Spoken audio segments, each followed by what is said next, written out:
here with Blaze head coach Kevin Moore after the home loss to the Panthers. Coach, just give us your overall thoughts on that one. Yeah, obviously not the start we were looking for.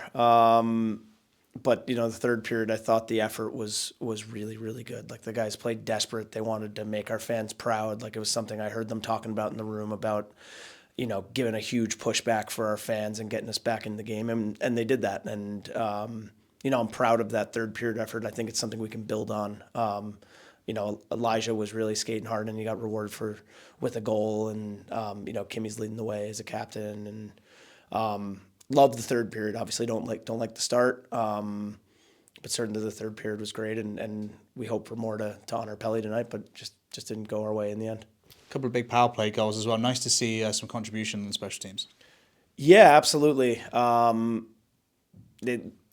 some point you just have to put the puck in the net, no matter what it looks like, and so we've all worked really hard to try to get it right.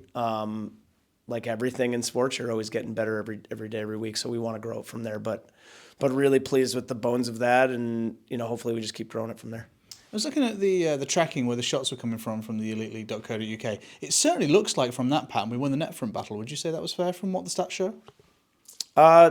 You know what, I didn't really take a look at the stats at the end of it. I had my eyes during the game, and it felt like the first period wasn't so good, and the second half was better in that area. And when we have that relentlessness to the net, I think that, we create a lot of problems in the ozone. I think our players' ability to read off of each other with the space they create by anchoring the net front allows us to play that we want to play in the offensive zone. So you're probably right, and since if you peeked at the stats, my sense is I love the third, and I want 60 minutes of what our third period looked like.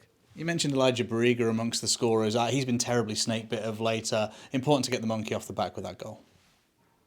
Yeah, he was bit by a copperhead, for sure. And it's not from lack of effort with him, and it's not from lack of accountability. The kid's always in my office, trying to get better. And I gave him a big hug after the game. Like, I'm just really happy he got one, because a lot more are coming now from him. He's such a good player. He's such a hard worker. He was playing injured for a lot of the last month, putting it on the line that way. And now that he's healthier, you're seeing the Elijah that we know and love. Speaking of injuries, obviously no Grayson Constable, no Alessio Luciani. Considering the intense physical nature of tonight's game, you must be really proud of the effort from the boys with that as the context. Yeah. And me, and the mentality. It's team first, and so if someone's out, it's next guy up. And but you can't replace Grayson, right?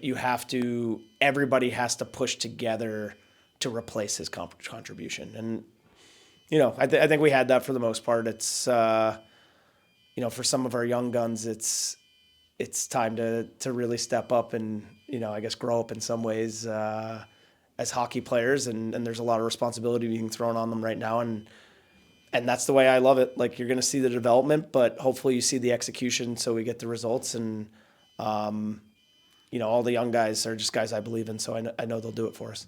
We don't see it too often, but we celebrate Mike Pellick tonight getting to his 1,000th professional game. Just give us a couple of words on Mike. Consistent, fun-loving. I said to a lot of people this week, like, he's the first guy in the rink every single day. 7:45 in the morning, he's there, first guy. Optional days, he doesn't take the option. He's always there. He's always having the most fun, but he's always competing hard. Like, we showed practice video this week of his effort, and it's just like, the man's 36 years old, and it's consistent, hard effort in practice every day, consistent, hard effort in games. He's been awesome, and I'm humbled to be able to coach him. He really is a legend of our level of hockey. And you know what? Like, we're 15 months apart in age, and the fact that he just lays it on the line every day, I don't know how he does it. Like, I'm just honored to be working with him. It's awesome. He's a great man, and he deserves all the congratulations he can get. Thank you, Kevin.